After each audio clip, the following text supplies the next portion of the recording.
Sasa iko kundi ingine pale ya watu wa ukabila, watu wa chuki, watu wa migawanyiko. Wale tunawaambia chuma chenu kimotoni.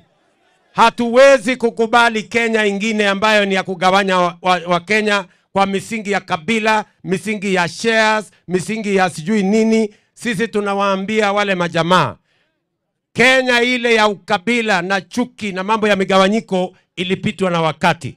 Hamuwezi kudurudisha Kenya hiyo ya chuki na ukabila. Hamuwezi kudurudisha Kenya ya madeni, ya kuumiza wananchi wa Kenya. Kenya ambayo tuko nayo ni ya umoja, ni ya watu kuungana, ni watu kushirikiana, na watu kupanga vile tutatembea pamoja kama wananchi wa Kenya.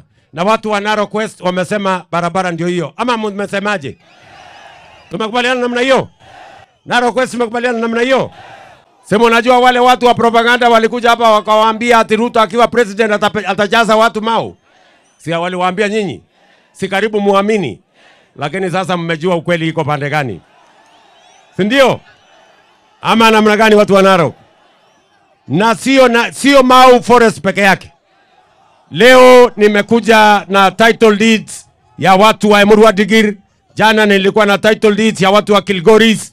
Leo mimi nilikuwa na title deeds yenu ya watu wa hapa Narok West.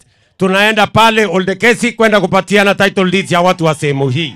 Lazima tupange mambo ya barabara, kwa sababu barabara inatusaidia kwa mambo ya usafiri, kwa mambo ya ukulima, kwa mambo ya uchumi. Ndio tuweze kuhakikisha kwamba tunazalisha uchumi, tunaondoa njaa, na tunahakikisha kwamba tunafukuza umaskini. Ndio Kenya iwe na nchi tajiri, tuweze kusonga mbele pamoja. Narok hoye! Narok hoye! Mimi nataka niwaeleze watu wa Narok West. Itakuwa ni makosa makubwa sana kama watoto wenu hawatasoma. Kwa sababu tunatumia pesa nyingi ya serikali ya Kenya kusomesha watoto wetu. Tunatumia karibu bilioni 650 kila mwaka. Na kama wewe Mkenya ambaye unalipa ushuru, mtoto wako hajaenda shuleni, wewe ndio mwenye utapata hasara. Kwa sababu unatoa ushuru tunasomeshea watoto wetu na watoto wako hawako huko ndani. Nyinyi mtasomesha watoto jameni watu wa Narok hii ama mnafanya namna gani? Mtasomesha watoto wenu? Kila mtoto ataenda shule? Na mimi nataka niambie machief. Wewe chief na naibu wa chief. Mtoto akipatikana ambaye ametosha umri wa kwenda shule na hayuko shuleni, wewe ndio utajibu. Tunaelewana jameni? Masomo kwa watoto wa Kenya sio kwa tafadhali. Ni kwa lazima. Kwa sababu tunatumia pesa nyingi, pesa zenu, pesa za ushuru ya Wakenya, kusomesha watoto wetu wa Kenya. Na itakuwa ni makosa kama tunasomesha watoto ya wengine na wengine hawajasoma na wanalipa ushuru. Mnanielewa jameni? Kwa hivyo kila mtoto ataenda shule. Hebu nione kama tumekubaliana kila mtoto aende shule. Bas, meamuriwa hapa kwa nini? Sauti ya wananchi ndio sauti ya Mungu. Ama namna gani watu wa Narok? Tumekubaliana? Kuna watu wangetaka kutuletea siasa mapema na wakati wa kampeni haujafika. Wangetaka kuleta siasa mapema, siasa ya ukabila, siasa ambayo haileti mambo ambayo yanahusu mwananchi. Sasa sisi tunawaambia watulize boli. Wakati wa kampeni tutanyoroshana na hao, na mimi nawahakikishia tutawamalizia asubuhi na mapema, kwa sababu hawana agenda yoyote, na tuko na haja ama wakati wa kuendelea na mambo ya siasa.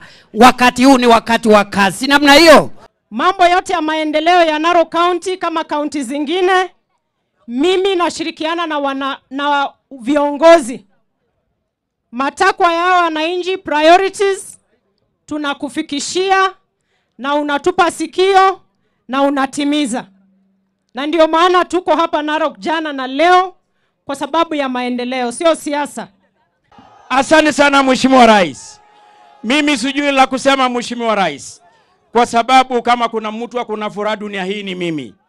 Kwa sababu kuja kuzindua miradi kama hii barabara, it is a dream come true. Nilipokuja hapa nikaeneza wananchi hawa ya kwamba umetukubalia ya kwamba tutakuwa na hii barabara. Ende kiratabe hiki ninganajito hii. Mheshimiwa Rais, nimefurahi sana. Actually, I don't know what to say. kwa sababu nilipowaambia hii wananchi ya kwamba umesema tutaanzisha hii barabara kwenda Morijo na ingine kwenda hii Olderkezi, walikuwa wanafikiri ni ndoto, lakini leo hii tumesundua. Nataka kusema asanti. Sasa kutoka leo mawaidha yangu yote, maneno yangu yote inaangalia president hapa. Tusaidie president aweze kumaliza wale watu ambao wanataka kuleta ukabila Kenya hii. Sisi tumesema hatutaki ukabila. Sisi tunajua kuna watu wamezoea kugawa mali huko na kuhusu ukabila.